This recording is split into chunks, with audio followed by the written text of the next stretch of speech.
Yeah, I don't like tickling people either, or getting tickled. I don't like that either.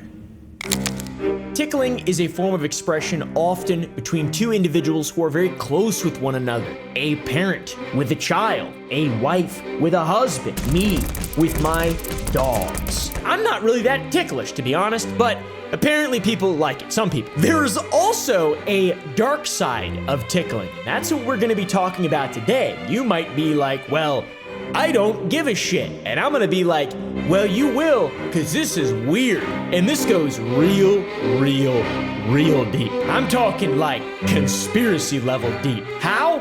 I'll explain it.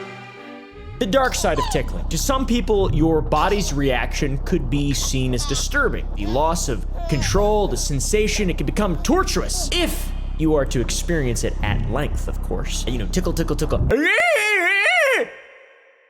I thought they were gonna bark. And then you start losing consciousness and passing out like that. There's a video of a guy holding a chimp and he's tickling it and the chimp is going, So what this serves to the layman is the dark side of tickling. The door has been opened. We are not new to this. This is something that has been around for quite a while. For me, I didn't realize it was a thing. Just like feet. I didn't realize liking feet was that type of thing either. And I was like showing my feet off a lot in videos for a while. People were like, yeah, show your feet off more. And I was like, okay, I will continue to do that. And then I was like, oh, hold on. Hey guys, today's episode is sponsored by Sour Boys Candy Company. Every day I wriggle in excitement when I remember that I have a candy company. Show my legs real quick. Not for too long though. We have two new products. They're not actually new, they've been around for a little while. It's Sour Boys Sunshine Slap and also Twister Tang, which is a legacy flavor. But guys, we have something new coming soon, and I'm just gonna show you just for a second. Okay, and also over the next 6 months, we're going to be releasing a new bag of Sour Boys every 2 weeks. Go support it, go to sour.gg and buy as much candy as you possibly can today, and get excited for our new product that we have that's coming. It's very clearly a small gummy product. That's what we've been working on. We haven't done as many flavors recently because we've been cooking, all right? Show my legs again. Not for too long. Back in 2016, journalist David Farrier put out a documentary called Tickled. So when I discovered a strange video online, I knew I'd found my next story. It is described as a thriller/mystery documentary. How the is that possible? And how the is that possible with the context that the documentary is about David investigating the strange world of endurance tickling competitions. Competitive endurance tickling. It was one of the strangest sports I'd seen. I saw this documentary back in 2013 and I was recently reminded of it when scrolling on TikTok. I was just going, oh! And then I saw some guy talk about this tickle documentary and I was like, oh shit, that's the one I watched with my ex-girlfriend. The Tickle documentary has made a bit of a resurfacing on TikTok. You may have seen a couple shorts about it, but this genuinely is one of the most uncomfortable things you can watch. I promise. It's so weird. I don't even know. I can't find the words. It just confirms that people are weird. So instead of watching it, watch this. All right, guys? The deep dive into how weird tickling is. We'll put a link down below to it. I'm not gonna completely rip this shit off, but this is an incredibly interesting thing that I feel like you guys should see. Genuinely, it's very odd. It's free to watch on Tubi. That's right, Dad. You can watch Tickled on Tubi. My dad's the only person I've ever seen use Tubi, so I don't know if people will use Tubi or not. I'm not like shitting on it or whatever, but my dad loves it, so there you go, Dad. This bitch was created in New Zealand like every single great movie. In my opinion, this is the natural succession to the first 3 Lord of the Rings movies. We should eliminate The Hobbit from existence and replace it with Tickle. This man, David Farrier, a journalist, has made it his life's goal to look into the weird and bizarre side of life. Or at least that's what he said 2 minutes into the documentary. I've made a career out of looking at the weird and bizarre side of life. He looks like a mixture of Zach and Keith from Try Guys and a slight kiss of Minecraft Steve. Our brother here stumbled onto a strange video one day online, and that would become the inspiration for his beautiful, beautiful documentary. Now, we get to reveal some very bizarre shit. That this documentary story, in which people are bullied, harassed, and doxxed, threatened, their lives are ruined, all for the love of restrained competitive tickling, this story has an antagonist. The antagonist is Jane O'Brien Media. Jane O'Brien, like some kind of Dr. House character from Fallout, would hold a monthly event in which athletes from any sport could apply, but only a few would be selected to participate, and they would be flown out to LA to compete, stay in a 5-star hotel, expenses paid. Plus, you'd receive a per diem or whatever of $1,500 for your time. That's more than jury duty, and an additional $500 to spend on food and transportation as needed when you get to LA. This is sounding like a good deal. What about Jane O'Brien? Can I join up now, you might be asking? Well, as a result of this documentary, Jane O'Brien has been down. The website has been down. You can visit it on the Wayback Machine. It looks very poor, and this is what they use to advertise. It's just shitty and kind of weird. It seems like an ARG. Doesn't even look real. My USA suits take place in New Los Angeles studio, just a short distance from Wax, Hollywood, and Beverly Hip. Our participants enjoy 5-star accommodations at the Los Angeles Westin Bonaventure Hotel. Portfolio photos taken by a world-renowned photographer, Marco Wilmonte. That's not world-renowned. That looks like shit. They also had this incredibly based and red-pilled promo video at the top of the page, which I guess I like it. I don't, I don't really know. Looks like it was thrown together by a troglodyte. No offense to any troglodytes out there. The Jane O'Brien website had a very detailed page all about what they were looking for in men. Masculine, attractive, ticklish, specifically. Men. They would be ticklers, they would be the tickled while restrained. Up to 1,000 of these beautiful men would apply from around the world whenever a shoot is announced, or an event, or whatever they're called. What I have been shooting lately is unique. It exposed 7 situations in which attractive ticklish men and masculine guys are actually tickled in 2 different restrained formats, then involved in demonstrating some tickling skills themselves. Bizarre? A bit maybe, but right to the point, so much so that 750 to 1,000 guys apply from all over the world whenever a shot is announced. Lately, most accepted participants find me on my Facebook page. Now, to acknowledge the elephant in the room, I'm about to talk about gay content for an extended length of time. But let's be clear, it's not. It is absolutely not. It does involve an all-male cast, and this is all directly from Jane O'Brien. It is not adult-oriented. There will be no nudity, no implied nudity. It's strictly an athletic, competitive activity. There's no gay, no nothing. Okay, guys? So now we know what we're dealing with here, okay, guys? And it's clear, it's cool, we're good to go. Back to the type of participants that Jane O'Brien was looking for. Males, 18 to 25. People who are actually ticklish. Preferably, though, people who hate being tickled. This is also the page where scheduling and compensation is outlined. They will fly you in on Thursday, you'll just chill Friday, Saturday, you'll have the shoot, and in return, you will come home Sunday. They will also provide you with Adidas clothing, which is awesome, and you'll be on camera for 60 to 90 seconds with 4 to 5 other men. Interesting, fascinating.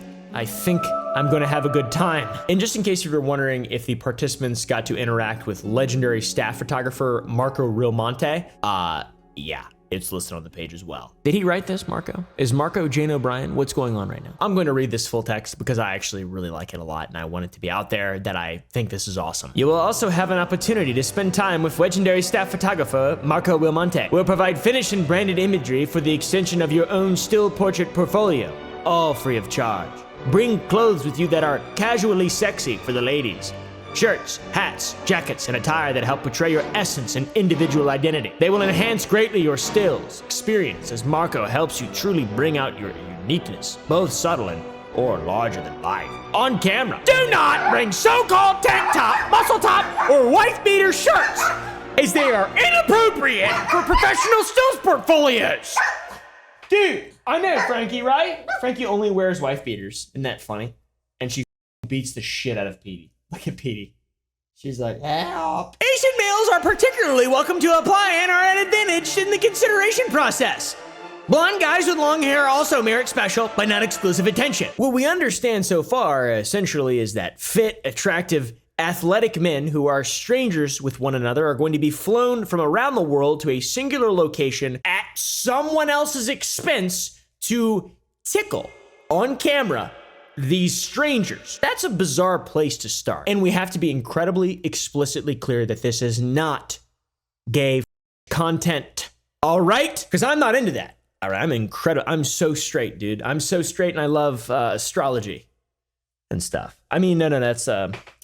So back to the documentary and David Farrier. David reached out to Jane O'Brien on their Facebook page to see if anyone had ever participated from New Zealand in the competition. And David stated that he would be interested in speaking with Jane O'Brien and, inquiring more about the entire situation. So I told Jane O'Brien Media I'd like to do an interview. Instead of getting a yes or no, I got this. Association with a homosexual journalist is not something we will embrace. Shame on you. Little gay Kiwis. Regards, Jane O'Brien Media. No. We do not want to associate with homosexual journalists. This is not gay content. We are athletic, competitive men who love tickling each other. My first thought in regard to that is, wow, that was wildly, unexpectedly homophobic, especially when considering the nature of the content that is produced by these cretins. Yes, that was footage from handheld group tickle with brush on foot action. After David's initial post on the Jane O'Brien Facebook Epic Media page,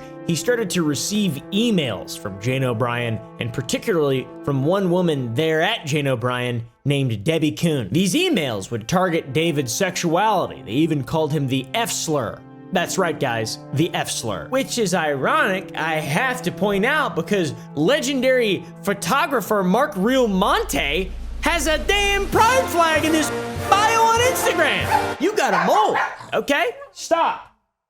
We're talking about the gay again. It's okay. Hate to break it to you, Jane O'Brien Media, but you got a mole, okay? All right, and it's a gay one. So obviously, David Farrier is welcome nowhere near any event that is being hosted by Jane O'Brien Media, okay? But David, together with his friend Dylan Reeve, would infiltrate behind enemy lines. And together, they discovered that Jane O'Brien Media, which claimed to be an American business operating in America, was actually based out of Germany, and they owned over 300 domain names related to tickling. I mean, I have about 30, so that's like anything. I feel like that's crazy, right, guys?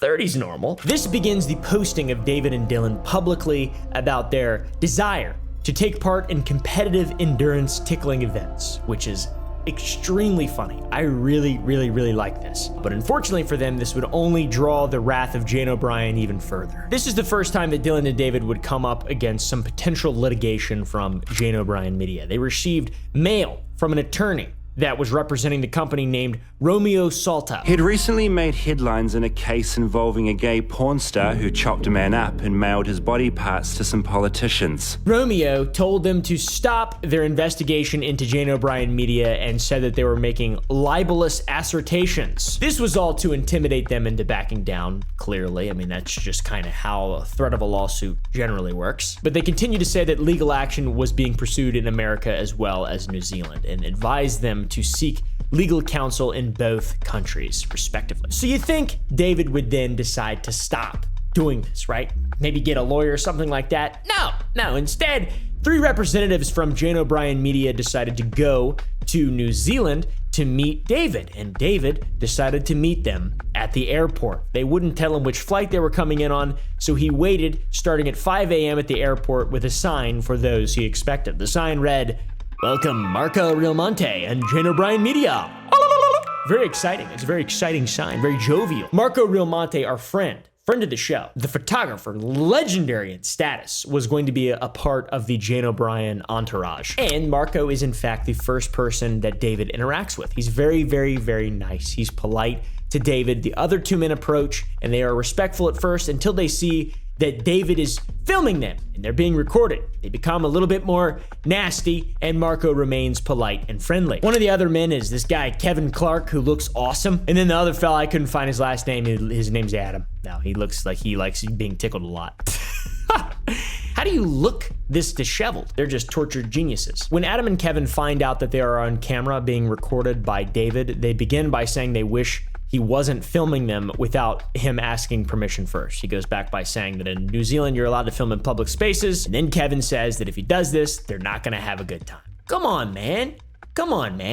be chill about it. Now, I'm under the impression that this trip they're taking down to New Zealand is in regard to the litigation being filed against David, so I don't think it was supposed to be a good time or like a vacation or anything like that. They're just trying to silence press around their weird business. And New Zealand's kind of known for having pretty badass press liberties. The two angry chumps, Kevin and Adam, storm off, and Marco remains there with David. He's still very composed. He's nice. He's clean. He's gay. We love him, dude. We love Marco.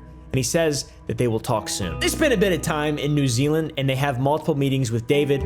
The team, the entourage from Jane O'Brien, requests that David not record their meetings and that cameras be left behind. David records the audio of one meeting and then records another conversation with Kevin using a hidden camera and a coffee cup. I quickly make this covert piece of technology, a camera and a coffee cup. Now, the content of these meetings is very interesting and almost as bizarre as you might expect. These people, they don't want to be a part of the documentary because it's bad for the company. They also state that they don't like it because they can't control the spin on the documentary, but they would love to see him take it in a positive direction, which is really interesting. So it's like they're willing to communicate or something. And I would go out on a limb and say that responding with a message like this to someone who inquires about joining your tickle group it's probably not a way to incite a positive response from them, especially if they're a journalist. That's not very nice.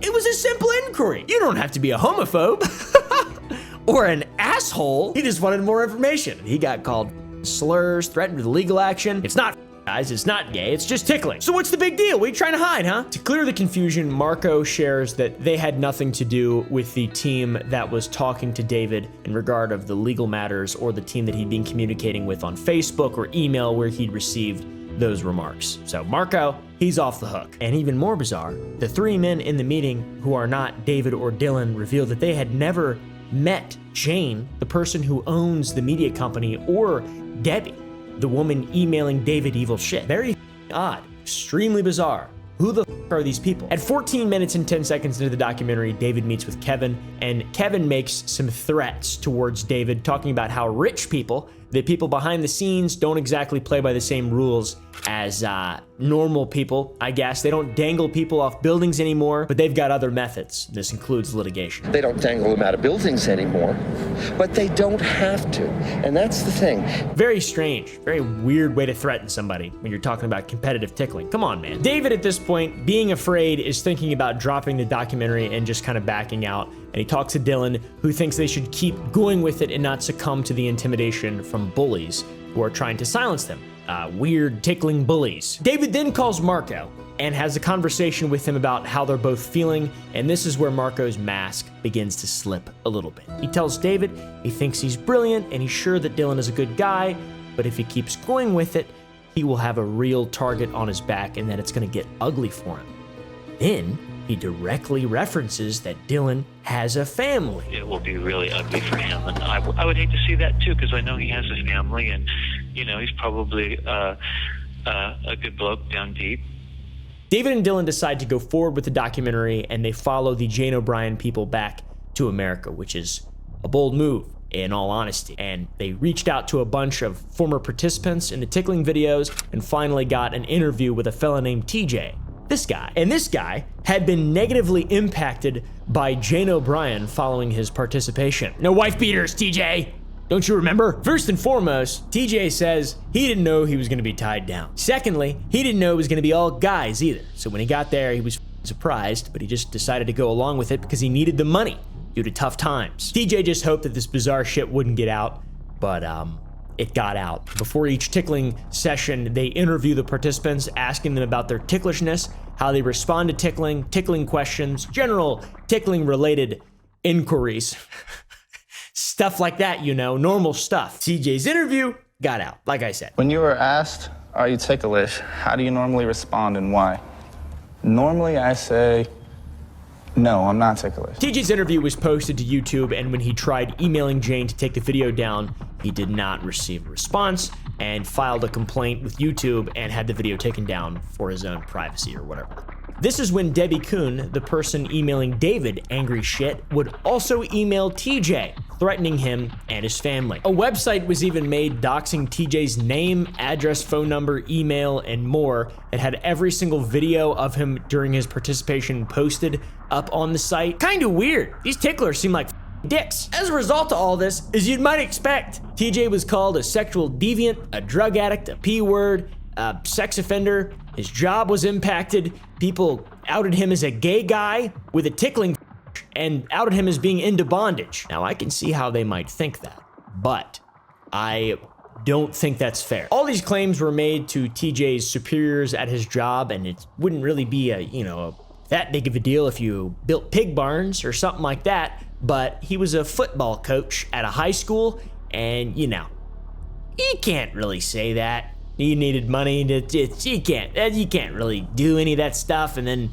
expect to live it down ever if you're a high school football coach. TJ claims to have suffered greatly from all of the stuff. He lost football contracts, etc., etc., etc. Now, to the future. Dylan is somehow able to figure out where a future shoot is likely to occur. They stake it out, and they successfully get a video of Marco, Adam, and Kevin, the three men who traveled to New Zealand, entering a studio with 4 young men. Little do those guys know they're about to go film some gay So they stake this out for hours, and they see guys come out, take breaks, and they even witness what looks like a pep talk between Kevin and one of the participants. Finally, David and Dylan decide to massively nut up into Chads and walk up to the place and ask to talk with any of the men there. It's wild. As you'd expect, they threaten to call the cops on David and Dylan and the film crew. They close the door and lock it, which is just like, what are they hiding in there? They continuously become more and more concerned as to what might be going on behind the scenes at Jane O'Brien Media.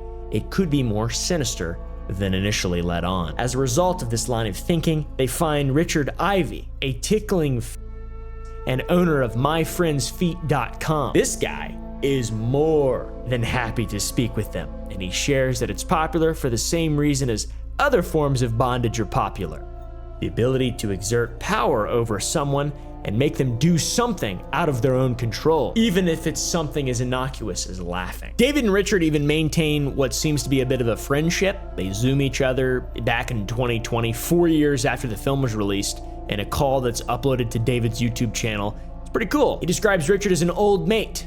Interesting stuff. If you juxtapose Richard and what he's got going on with Jane O'Brien and the aggressive denial of the true nature of what's going on, it becomes bizarre and weird and disturbing. It's like, what are you hiding? What are you going to such extreme measures to shut this down for, man? Who cares if it's adult oriented? Who the cares? By the way, Richard's down in Orlando, and I got a couple team members down there. I'm gonna send them down and see what they think. They don't know it yet, but if we get 100,000 likes, I'll get tickled. Just kidding. I don't know what happened. They're scared. They're scared of that for sure. Following this from Richard, the boys learn about a woman named Terry DeSisto, aka Terry Tickle. Terry Tickle was one of the very first people back in the 90s to recruit talent for tickling videos, as well as frequently collect and catalog tickling videos from all over for people to watch and see. So in spite of the cool supervillain name, Terry Tickle, she would at one point become a gigantic distributing the tickling videos that she'd gathered against the agreement between her and the tickling talent who'd starred in the videos. She even used manipulative tactics against them, such as threatening to tell their families about the existence of the videos, as well as antagonizing them if they further tried to protest, which is pretty funny, to be honest. Imagine that being held over your head, a tickle video. Weird. Would have never expected it. Now, this behavior sounds kind of similar. Is Terry Tickle Jane O'Brien? I don't know.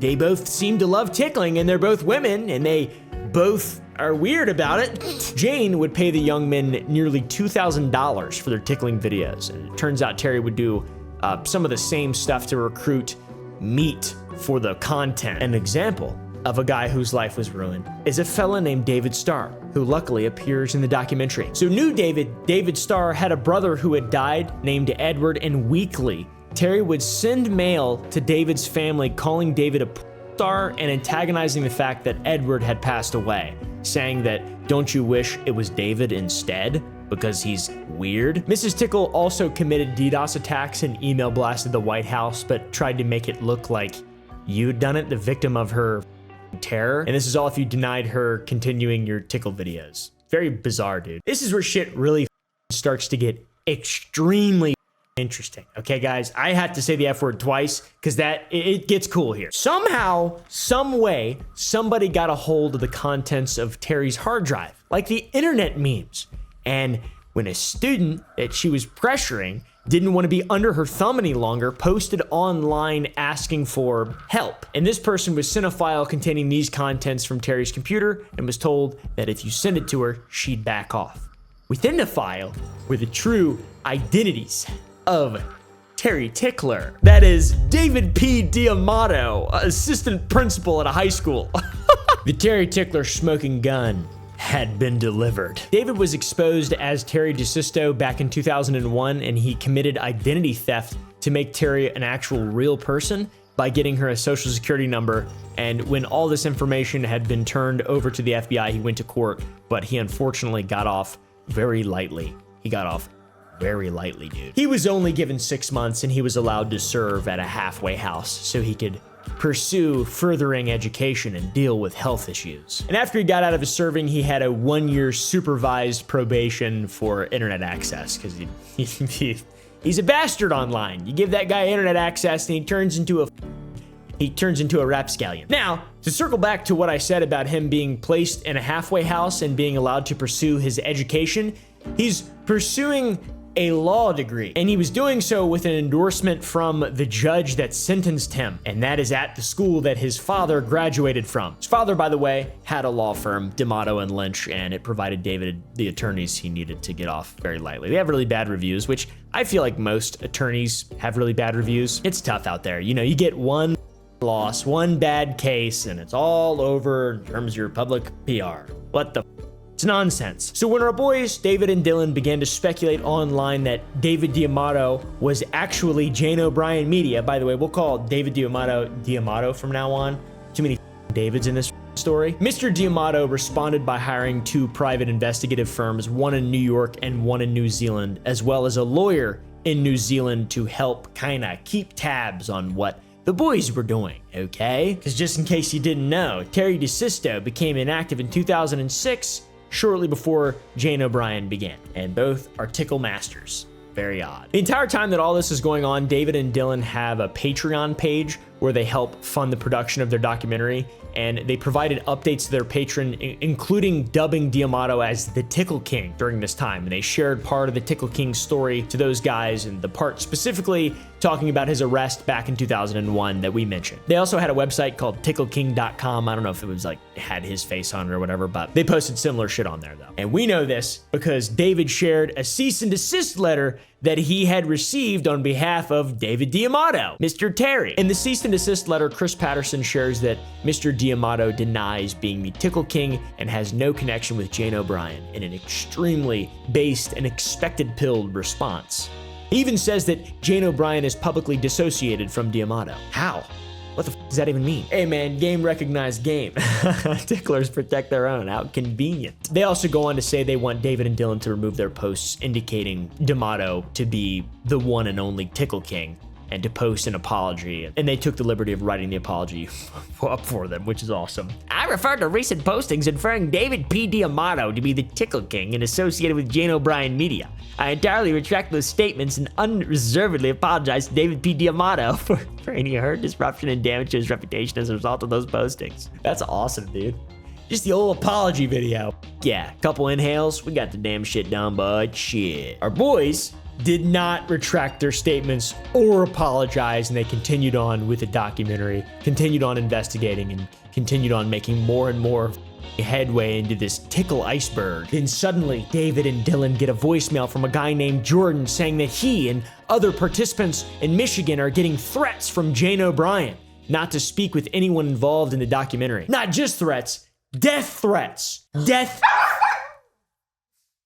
threats. I've had private phone calls come in, we'll kill you. And this guy turns out to be a recruiter for Ticklers and is responsible for auditioning people in his area. How do they have the money to do this? How deep does this thing go? Questions that run through my mind. Jordan shares that there are certain features that are more desirable to Jane O'Brien. Certain features that you'll be paid more, a premium, if you will, for bringing them in for videos. Remember? They had some specifications that we went over earlier. Asian guys and blonde guys, if I remember correctly. So Jordan becomes a friend of the documentary show. Even if he seems more and more like a tickle trafficker or something, somebody responsible for getting all this sensitive footage of individuals that's used as blackmail against them. I mean, what the hell? This guy's kind of weird, this Jordan guy. But anyways, we'll ignore it. Jordan also mentions that there are tickle cells all over the US, and that just blows my mind. This is weird. It is tickle trafficking. It's everywhere. Holy shit. Then Jordan himself goes on to talk about how the audition videos would get put online and ruin the lives of the guys in the videos. One fella named Brody, who was even underage, was hit incredibly hard when his tape was leaked.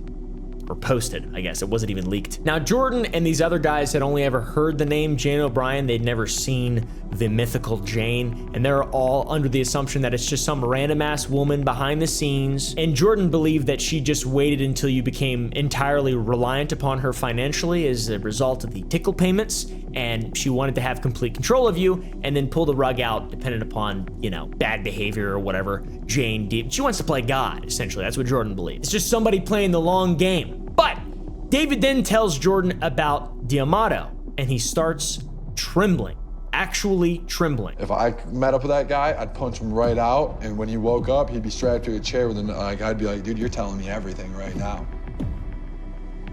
This is when David and Dylan head to New York to find D'Amato. They find the building that he lives in. They cannot reach him, in spite of trying to call him. They cannot reach him. They leave him messages. The production team for the documentary is also scared to risk provoking this crazed man even further, considering the threats that have loomed over them for so long, and more specifically the threats even to poor Jordan, and they're closing in on him now. Maybe it's like cornering a wild animal. He might pop, but then they catch him. It's him, it's him, it's him, it's him. He's coming out. Just wait here, just sit here. All right, stay cool. Dude, I'm nervous watching this part. My heart's going, kissing. It's all coming crashing down. Kissing. David confronts other David outside of the Starbucks. This is the first time seeing D'Amato in person. This is what he looks like. He looks a little bit like a Pillsbury Doughboy. You're in violation of the federal law here. I'll be back for a long time. I'm on a journalism visa. He looks like Brendan Fraser from The Whale.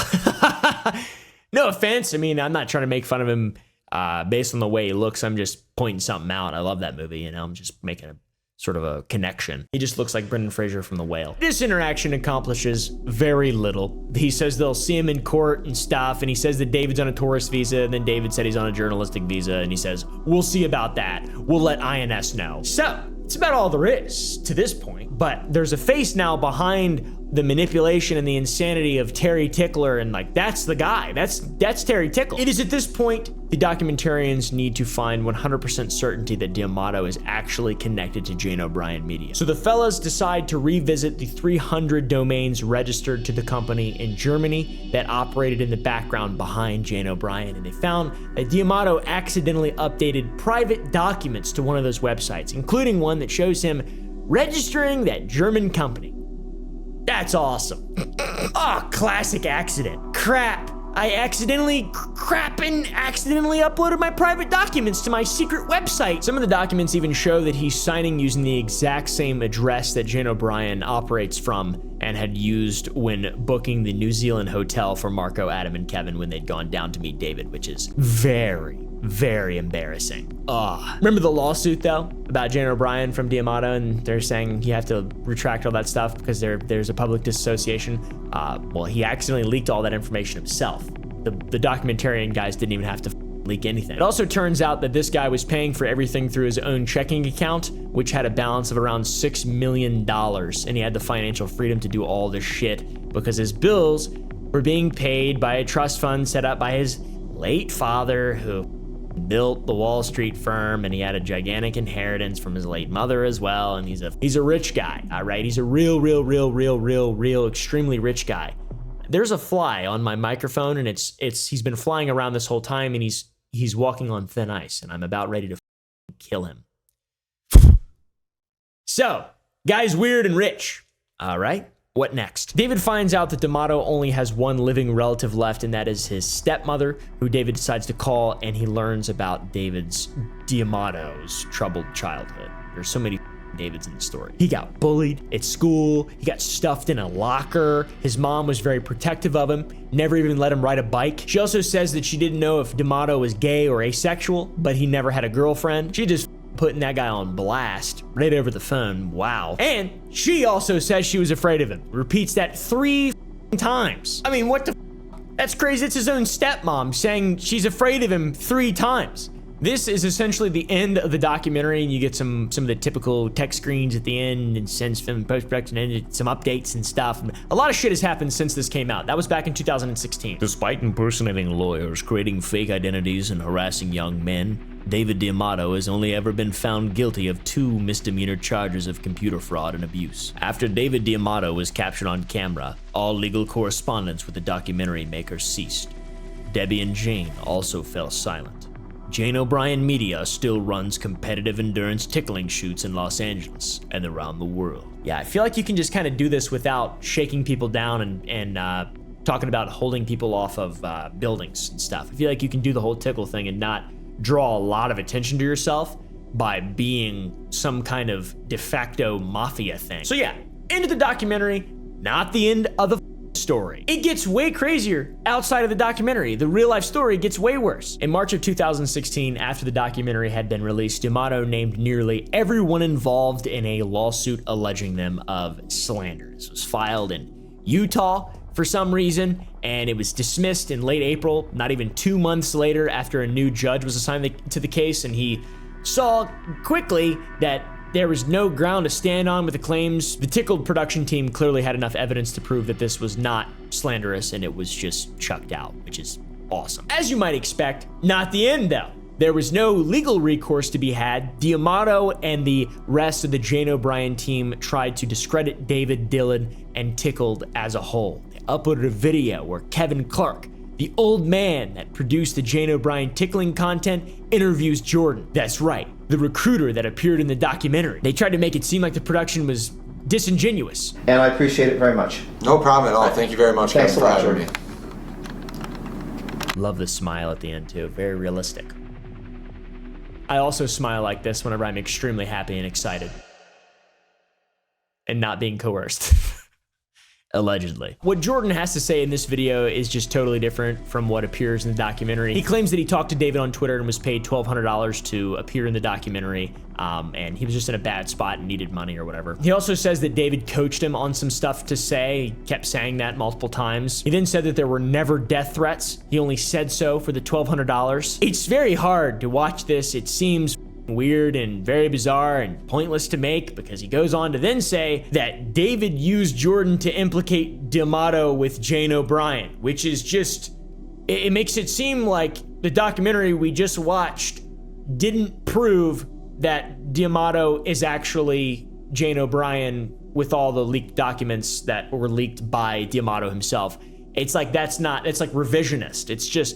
It's bizarre. This response didn't catch on, as you can probably imagine. Jordan then says that he wasn't actually surprised when David told him about D'Amato and that he didn't care where the money came from with tickling. He doesn't give a I still can't believe that this is about grown men tickling each other. Jordan goes on to say that no one was ever coerced, conned, and everyone knew exactly what they were signing up for. The video feels very odd. I will just come out and say it. And after knowing the depths of what the documentary uncovered about Jane O'Brien, D'Amato, Terry Tickler, as well as the history of these videos being used for manipulative purposes, and these people involved in this video being sort of behind the scenes in those other videos that were used for manipulative purposes, how the fuck are we supposed to believe anything at all when the representative of the business is built on shadiness and blackmail?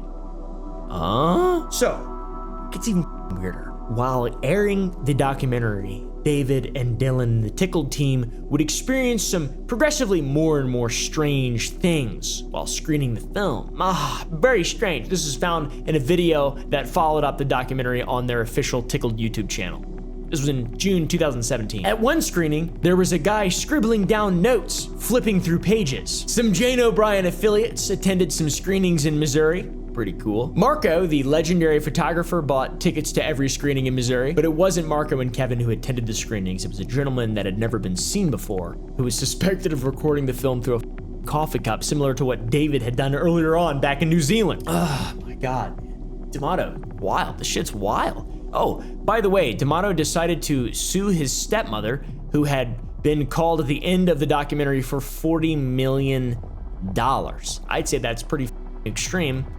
In all honesty, Tickled only made $1 million, so it's not like a giant cash cow or anything. Is David D'Amato connected to your company, Jane O'Brien Media, in any way? No, not to my knowledge. That doesn't mean he isn't.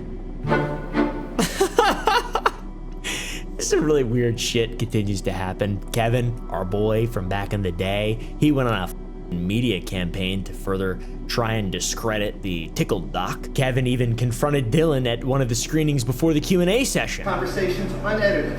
Because in there, it says that. I'm going to say that my recollection of the discussion with him. I can't believe people are so weird about this. Why is this such a big deal? I think they should have a tickle fight to resolve it. Finally, 17 minutes into this video, D'Amato makes an appearance to plug himself into the theater to confront Dylan with Kevin. Just try filming me and find out. Oh, we are filming you. Good, good. Dude, they look like they want to tickle so bad. They look like they want to tickle each other really bad, and they're holding hands, and they look like they want to tickle each other, and I really like it. They have another conversation outside of the theater, and D'Amato has a hard time saying the word gay, like many of us do. Just kidding, that's not truthful. It's supposed to be a joke. He's got a little bit of a chunk on his chin, though, I've noticed. By his own admission now, gay. Gay, are they? Gay are the bisexuals? Gay or what? So this follow-up video was posted in 2017, but fails to acknowledge that in March of 2017, D'Amato passed away as a result of a fatal heart attack, which was contributed to by his diabetes and obesity. So David D'Amato, the villain of Tickled, died suddenly at age 55. Now, what exactly does that mean?